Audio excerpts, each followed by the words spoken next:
umuntu meyikhuluma nje uyayivula thina esiwahambile amazwe uyazi ungizwe ukuthi ngeke umbone umuntu waseSouth Africa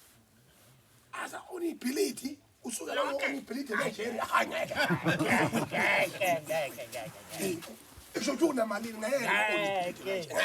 lokho nakuhlala kulo uthi uyimbasada yes ngoba imali lawo umuntu no25,000 uthi ubana unemali yonke ngathenga ikhumbi 25,000 ngathenga ikhumbi ubana 25,000 malawo ikwata Nigeria umuntu uyimillionaire angithi le mali yakho na uzukalelo kuthiwe ungacabangela abanye ngisho ukuthi una ungayikhiphi kwa wiki ekhipha yonke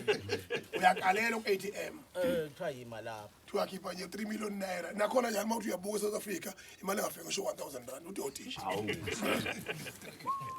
izo nevalue ileli kuphela leko Tanzania uma uyahamba khona manishayisanile kuthiwa just arrive usorry umuntu sorry kubeka nendlela akunamshwayeleza akunalutho le ihamba umongameli le ihamba umongameli le hamba umongameli Basa ngabuya mina ngasayibona imoto ejamna kulawa manje nama garage akhe ayisimoto awekho nje hey mina imali lawo ngabona umuntu endiza